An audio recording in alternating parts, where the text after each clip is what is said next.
Idukki government medical കോളേജിലെ രക്തപരിശോധനാ കേന്ദ്രത്തിൽ ജീവനക്കാരുടെ ഗുരുതരമായ അനാസ്ഥ.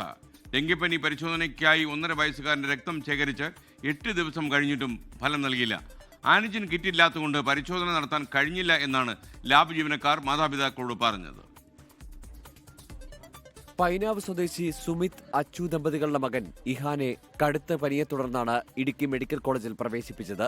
ഡെങ്കിപ്പനി സംശയിച്ചതിനെ തുടർന്ന് പരിശോധനയ്ക്കായി 9-ാം തീയതി രക്തം നൽകി.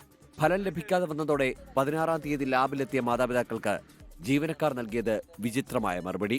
ഹോസ്പിറ്റലിൽ ചെന്ന് കഴിഞ്ഞപ്പോൾ ഡോക്ടർ ഡെങ്കുവിന്റെ ടെസ്റ്റ് ചെയ്യാൻ വേണ്ടി എഴുതി തന്നു. ആ ടെസ്റ്റ് ചെയ്തപ്പോൾ കൊച്ചിന് പോസിറ്റീവാണ്. ഫസ്റ്റ് ടെസ്റ്റ് ചെയ്തപ്പോൾ പോസിറ്റീവാണെന്ന് പറഞ്ഞു. അത് കഴിഞ്ഞിട്ട് അവർ അതിന്റെ തുടർക്രമം എന്ന് പറഞ്ഞ കണക്ക് അവർ ഒരു വേറൊരു എലൈസ എന്ന് പറഞ്ഞൊരു ടെസ്റ്റ് ഉണ്ട്, അതിന് അയച്ചു. അപ്പം നമ്മളോട് അന്ന് പറഞ്ഞിരുന്നത് 7 ദിവസം താമസമാണ് പറഞ്ഞിരുന്നത്. ഇന്നലെ 7 ദിവസമായി. അപ്പം നമ്മൾ ഇന്നലെ വൈകിട്ട് ചെന്ന് ചോദിച്ചു, അവരുടെ റിസൾട്ട് ആയോ എന്ന് ചോദിച്ചു. അപ്പോൾ റിസൾട്ട് ആയിട്ടില്ല, നാളെ രാവിലെ വരാൻ പറഞ്ഞു. അപ്പം ഇന്ന് രാവിലെ ചെന്ന് ചോദിച്ചപ്പം അവർ പറഞ്ഞു അവിടുത്തെ കിറ്റ് തീർന്നു പോയി, ടെസ്റ്റ് ചെയ്യുന്ന കിറ്റ് തീർന്നു പോയതുകൊണ്ട് അവർ ആ ടെസ്റ്റിന് അയച്ചിട്ടില്ല എന്ന് പറഞ്ഞു. എലിസ ടെസ്റ്റിന്റെ പരിശോധനാ ഫലം വന്നെങ്കിൽ മാത്രമേ ഡെങ്കിപ്പനിക്ക് ചികിത്സ നൽകാൻ കഴിയൂ. ഇന്നലെ സ്വകാര്യ ലാബിൽ നടത്തിയ പരിശോധനയിൽ കുട്ടിയുടെ പ്ലേറ്റ്ലെറ്റിന്റെ എണ്ണം 4 ലക്ഷത്തിൽ നിന്ന് 1.98 ലക്ഷമായി കുറഞ്ഞിരിക്കുന്നു. ജീവനക്കാരുടെ അനാസ്ഥയ്ക്കെതിരെ കുടുംബം പരാതി നൽകി. ഇപ്പം നിലവിൽ കൊച്ചിന് ചികിത്സ ലഭിക്കേണ്ട 7 ദിവസം വിലപ്പെട്ട 7 ദിവസം ഉപയോഗിക്കുന്നത്. എന്നാൽ തീരെ കൊച്ചു കുഞ്ഞല്ലേ.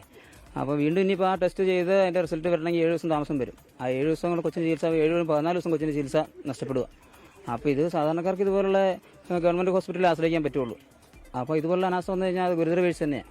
ലാബിൽ ആവശ്യമായ പരിശോധനാ സാധനങ്ങൾ ഇല്ലെന്ന വിവരം മെഡിക്കൽ കോളേജ് സൂപ്രണ്ട് അറിയുന്നത് പരാതി ലഭിക്കുമ്പോഴാണ്. രാഹുൽ വിജയൻ, 24 ഇടുക്കി. ലോകത്തെവിടെയായാലും ഏത് സമയത്തും 24 വാർത്തകളും ഓഗ്മെന്റഡ് റിയാലിറ്റി പാക്കേജുകളും എക്സ്പ്ലെയിനറുകളും വിശദമായി കാണാൻ ഞങ്ങളുടെ യൂട്യൂബ് ചാനൽ നിങ്ങൾക്ക് സബ്സ്ക്രൈബ് ചെയ്യാം.